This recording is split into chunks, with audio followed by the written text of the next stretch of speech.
Game two for the Illini, and it looks like they're going to be without some key contributors again.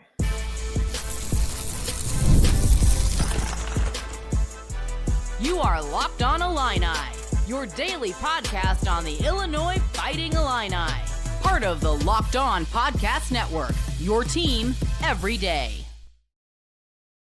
Welcome one, welcome all to another edition of Locked On Illini. Thank you all so much for making us your first listen each and every day. My name is Sonny Verma, your host here at Locked On, where all the information you see and hear is all absolutely free. The only thing I ask for in return is, if you don't mind, make sure you hit the like button on this video and make sure you're subscribed to the channel, as it is my goal to hit 4,000 on YouTube. Maybe let's just say by Thanksgiving. Who knows? It can be done. If you're not subscribed, you may not even realize you're not subscribed.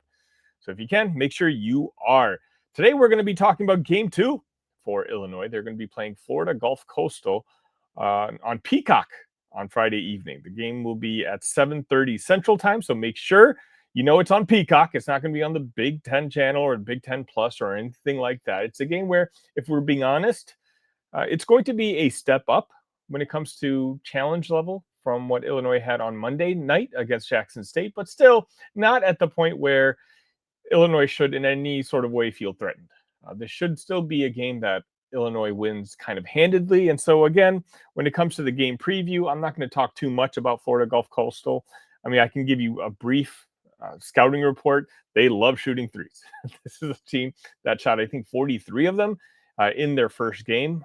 They didn't make very much of them, which is nice, but this is a team that's also not very big, at least when it comes to length-wise. And so Illinois, for the most part, does match up pretty well. I think if we're just talking about the keys to the game, quite honestly, Illinois is just better at pretty much every position. But a team like Florida Gulf Coastal does get dangerous because they shoot the three so aggressively. And the three-pointer is kind of like the great equalizer when it comes to basketball. But unfortunately for them, Illinois also tends to shoot a lot of threes. So is there a scenario where Florida can somehow sneak out a victory here? Sure. If they hit over 50% of their threes and Illinois, for some reason, becomes so reliant on theirs and they don't fall, then maybe the Eagles can come up and sort of shock the world. But, I feel pretty comfortable that Illinois should be able to take care of business on Friday. So what am I looking forward to? Well, Brad Underwood met the media Thursday right before lunchtime, and he did give us somewhat of an update when it comes to the injuries.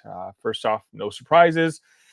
Ty Rodgers is not going to be playing. Brandon Lee's not going to be playing. Brandon suffered that ankle sprain on Sunday with 10 minutes left in practice, and he said that it was a pretty aggressive ankle sprain and that a lot of things were black and blue. So it looks like he's going to be out for the foreseeable future, especially if you're seeing black and blue on an ankle. So I don't expect him to play against Texas Tech either. Mihail Petrovic also not going to be playing on Friday. Again, what does that tell me? That tells me that things aren't looking good for the matchup against Texas Tech, which is worrisome because Texas Tech, I believe, as of this recording, is the 10th ranked team in the entire country. But as for Andrei Stojakovic, he said that Andres is once again a game time decision. Now, I was misinformed. I thought that Andres had been playing full-on practices. I think I may have even said that on this show. So when I'm wrong, I'm wrong. Hand up, I'm wrong on this case. Brad Underwood said that he hasn't done a full practice yet, and he said that was by design.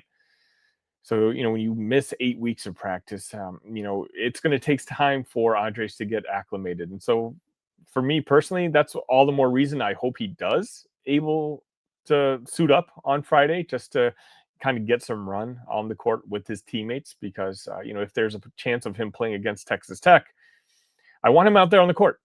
I want him on the court because he could be one of Illinois' best players, but I'd rather him get some practice in first. And not that I'm saying Florida Gulf Coastal is a practice team. Of course not. I'm not trying to disrespect them in that sort of way, but I think you guys understand this is still a game that Illinois should win by double-digit figures at least. So if Andres can go out there and give maybe 5 to 10 minutes and just stretch himself out a little bit, that would be an ideal situation. But what do I want to see? And one of the main things I want to see from this game is After Monday's game, and pretty much in every episode after that, a lot of you have been commenting on, oh, here's the same old offense when it comes to shooting 3-pointers for Illinois. And I'll be honest, when I did that player grades episode, that's me rewatching the game, knowing the results, so I don't have to be so emotional about it. And I don't know if I saw the same offense as I did last year. Last year, it was a lot of hucking and chucking. If you're open, just shoot. Whereas what I saw on Monday was more by design and intentional to shoot those 3-pointers. And maybe let's just say I'll have my focus on that Friday evening to see if my eyes deceived me on Monday, because quite honestly, there's nothing wrong with shooting 3-pointers. As I mentioned earlier, it is kind of the great equalizer when it comes to college basketball. And you have a good 3-point shooting day, you can beat anybody in the country. But as you guys love to point out, and as we saw last year, when you're not making 3-pointers, you can lose to just about anybody as well. This team seems to be more confident shooting those threes, and so I don't think that's going to go away. In fact, I know that's not going to go away. Brad Underwood has built this offense in that mold, to take advantage of the gold shots is what they call it, and that's wide open 3-pointers. But it's much different when those wide open 3-pointers come because you're getting an outlet pass from David Mirkovic, who attracted your defender, and now he passes it back out to you to shoot a wide open shot, which happens a lot, especially when you have a guy like Jake Davis. It's different when you're running a fast break and you pull up and shoot a 3-pointer, which I think is what frustrated a lot of Illini fans. Last year's team shot more 3-pointers than just about anybody, and they had a horrific 3-point percentage, a horrific amount of balls that actually went inside the hoop. And I think that frustrated a lot of folks. This year, I think Brad Underwood, Tyler Underwood, who's the architect of that offense, they've recognized that some things need to change. The overall strategy doesn't need to change, but maybe the process does. And so that's something I'm going to keep an eye out on. Of course, you just want to keep everyone healthy. It's going to be tough enough going into that Texas Tech game without two valuable players in Mihailo Petrovic and Brandon Lee. Andrei Stojakovic, if he does play, please don't aggravate something. And, if there's a risk of aggravation, then maybe, it just makes more sense to be safe and not play him on Friday. The other guy I'm looking forward to watching is Tomislav Ivisic, who has been on a minutes restriction, as they try to build him up. Brad Underwood made a point to mention that he's missed 16 practices over the offseason. So it's tough getting your conditioning back, especially for a big man like himself. I believe he played 21 minutes or so. I don't have the box score in front of me on Monday, but you'd like to see that bumped up to maybe 25 so that when you do play the Texas Tech Raiders at the State Farm Center on next Tuesday, you're not worried about Tommy's conditioning, because you may not need 100% Tommy to beat the Florida Gulf Coast Eagles, but you're going to need Tommy at his absolute best to beat a team like Texas Tech, especially if you're going to be out two of your better players on that roster. Other things to look out for is, does Jake Davis start again? Brad Underwood made another point to mention that Jake started because he attacks the rim when it comes to offensive rebounding. And of course, Brad loves that. The philosophy on his offense is, look, the offense will comes and goes. Just play defense and make sure you grab rebounds. Monday they did. They out-rebounded Jackson State 61-19, which is an amazing discrepancy between the two. But you figure they're going to focus on that yet again. I'm very curious to see what the difference is going to be between Illinois and the Eagles. Now, obviously, as I mentioned, Florida Gulf Coast is not very big. So this is another game where Illinois, if they do show the intention to rebound the basketball, should be able to do just that. And so rebounding, defense, it's hard to talk about the defense as much because, again, you didn't see many steals. You didn't see many block shots on Mondays, which was supposed to be the mantra coming into this year, right? That's last year's team didn't have a lot of takeaways, but Cameron Crocker was going to come in to push a more aggressive defense to maximize the amount of times you can steal the ball away or block some shots. Does that change on Friday evening against the Eagles? I'm not sure. It's just tough because the talent discrepancy is so big. And so, when it comes to offense, you don't want to exactly put too much on tape if you're Brad Underwood for the big matchups that are coming up later on in this year. So you kind of play a vanilla playbook, I guess you can say. And maybe on defense, you don't want to be so aggressive to potentially hurt anybody. But let me know your score predictions. I don't have a spread in front of me right now. Who do you think is going to be the MVP of this game? Score predictions. I want to hear it all in the comment section.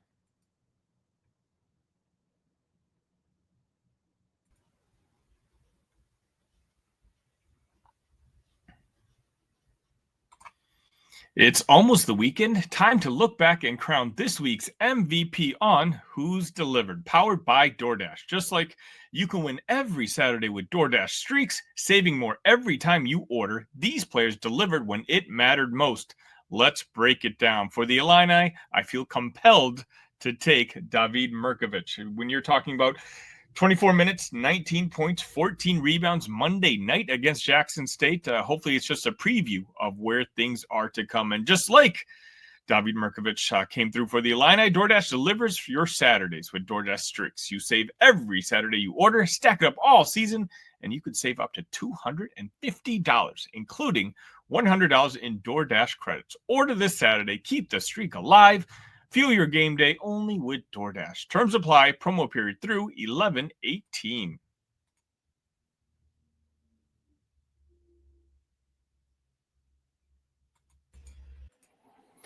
Ladies and gentlemen, Brad Bielema spoke on Thursday morning, and for the first time in a while, I felt like the message coming out of that press conference, well, not press conference, I guess a media session, perfectly matched what I've kind of been saying about this football team since not just week one, but since the preseason. You maybe recall I said that every time we've talked about recruiting or the portal or the roster overall, I've said this Illinois team needs more playmakers, not just guys who can fill depth, not just solid contributors, but difference makers. And today, Brett Bielema essentially said the same thing out loud. Here's a little bit of the context. Bielema was asked on Thursday morning about recruiting, about the early signing period coming up, and the portal, and about how roster management is evolving now that we are in the NIL. And the key phrase that he used that caught everyone's attention was getting more playmakers. He talked about we could take up to 30 in the 2026 class. And what I found really interesting was he was flat out saying in years previous, he was so focused on retention. Whereas this year, he's going to go seek out more guys who can make plays. Boom. That's the shift right there. Because remember, for the last couple of years, again, Brett would always focus on retaining the talent he had in that locker room, on keeping his own roster intact, on building culture, on developing guys, or not being the team that focuses almost solely on the transfer portal. But the world has changed. NIL and revenue sharing have basically made retention a baseline.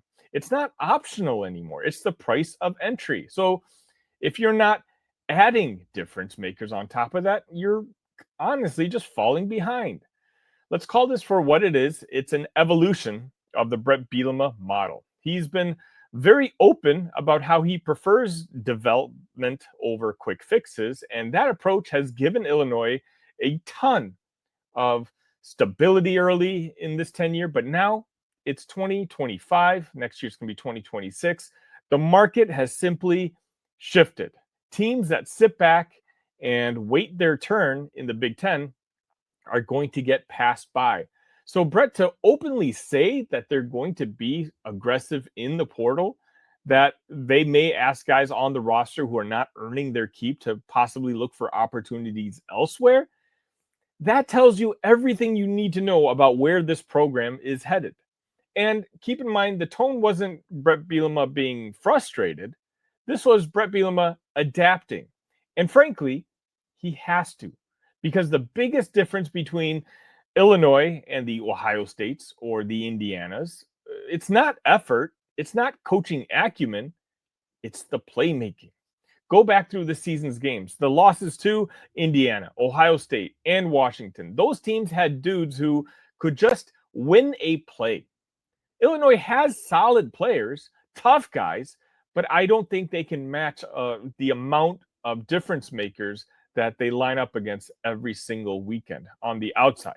not enough twitch, not enough suddenness in space. That is what I think Brett Bielema from this point forward is going to start hunting for. Bielema mentioned NIL and revenue sharing as part of why expectations have changed. And that's huge because it signals that Illinois is officially operating like a big program.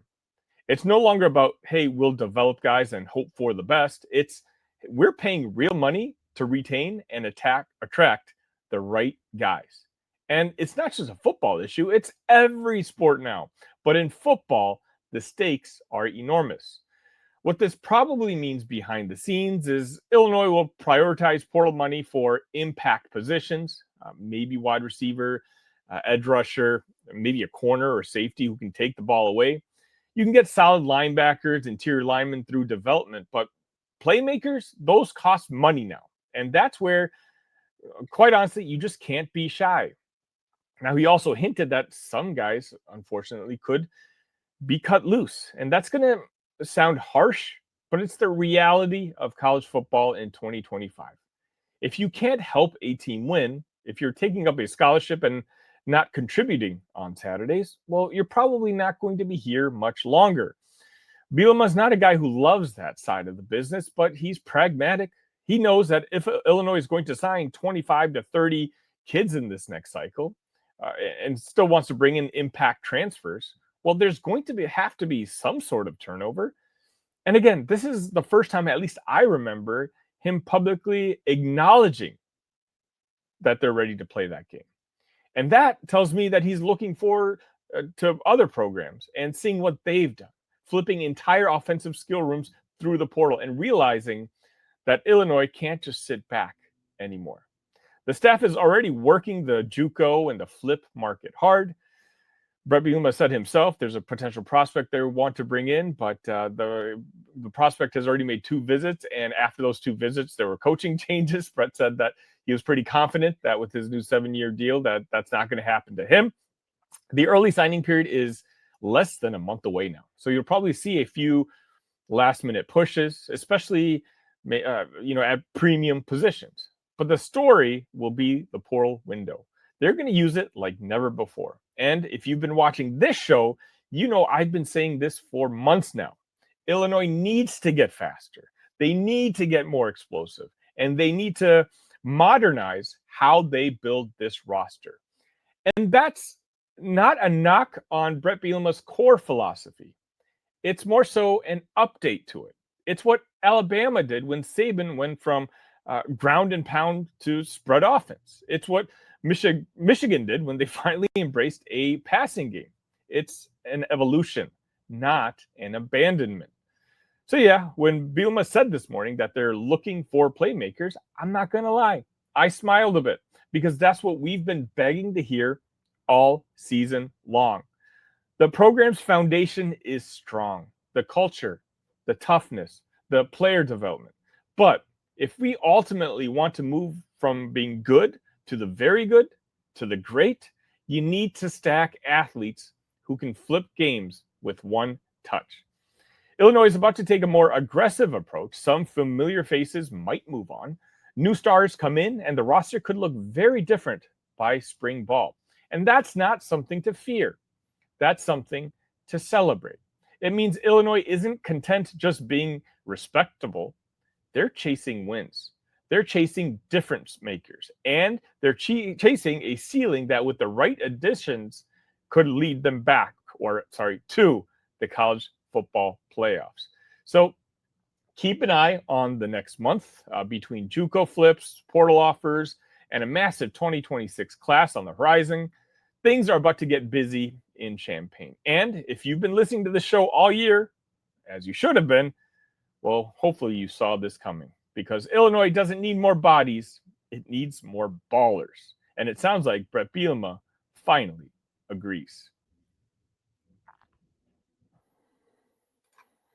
When the opening whistle blows on a new repair, get your crew moving forward with Supply House. Order today and see parts on your doorstep tomorrow. Over 280,000 plumbing, HVAC, and electrical items from the most trusted brands in the business.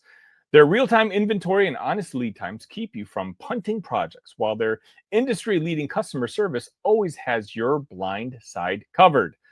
The part finder tools and 3D schematics can save you hours on jobs where every detail matters, and their Trademaster perks like priority shipping and dedicated support make the whole process smoother. Join the free Trademaster program today and score serious perks like priority shipping, lower prices, and a dedicated support line. Visit supplyhouse.com to sign up for free and use promo code SHCollege5 for 5% off your first order. That's supplyhouse.com. Real people, real service.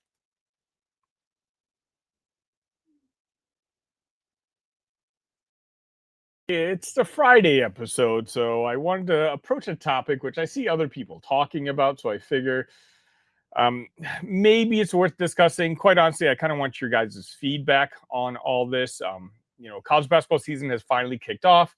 It's been a crazy offseason, an offseason that started off with a beloved player. I don't know how to put it. A recruit, Morez Johnson, who had been with the team I think he was recruited or he had committed to Illinois for 3 years in high school. And obviously he played his freshman year. He looked like he was well on his way to be a fan favorite. And then he had a very dirty release from, departure. I don't know how else to phrase it, but for the most part, Illinois fans, understandably, me included, weren't satisfied, weren't very happy that Morez chose to not just leave, but leave in such bad terms. And then all of a sudden, join rival Michigan Wolverines, another team that's going to be competing for the Big Ten championship this year.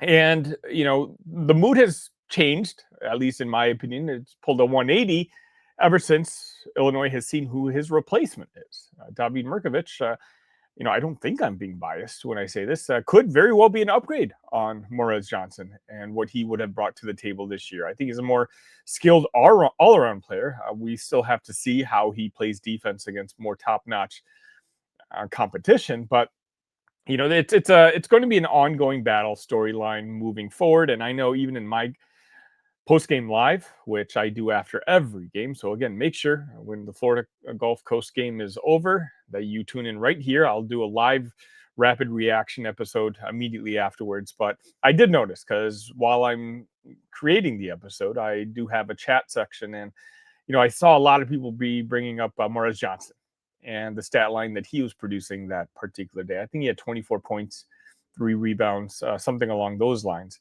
And I know the comparisons essentially are never going to stop. And whether we like it or not, maybe Morez is just a kid that Illini fans are invested in a lot of ways now. Unfortunately, there's a lot of Michigan accounts trying to troll Illini fans saying, "Oh, thank you for Morez," not realizing that David Mirkovich had 19 and 14 that day. But, it's a storyline that's going to be interesting. I know Brad is not going to say anything but positive things about Morez, just like he did when I was there in Chicago for the media days. But, after Morez's good game, he did have this quote, which again kind of went viral. Morez said, "I'm just blessed to be here with this coaching staff, believing in me, letting me evolve my game." Now, does that sound like he's talking trash about the Illinois program? I think so. I do think he's taking a subtle shot at Brad and Tyler Underwood, who he famously said that, was trying to box him in the kind of player that he is. Now, would this team be better if Morez was on it? Sure. But, everyone made their separate decisions. I guess what I'm rambling on trying to ask you guys is, do you want to follow along with this storyline? Is this important to you? Honestly, for me, no. I've mentally moved on from Morez. I usually find out how he did in the Talk Illini Discord, because again, we have over 300 Illini fans talking sports all day, every day. So again, if you're an Illini fan, I highly encourage you to join. The link should be in the description. It's just one of those where I don't know if I should be like, when he makes comments like this, do we respond? Do I talk about it on this show? Is that the type of content you're into? I do, as you guys know, like to follow up with previous Illini players, former Illini players who maybe made the league. If they win an award or reach some sort of achievement, I like to bring forth that because that's positive attention, not just for them, but to the University of Illinois. But this Morez situation is just a little bit different. And so I was thinking I was going to pack things up and move on.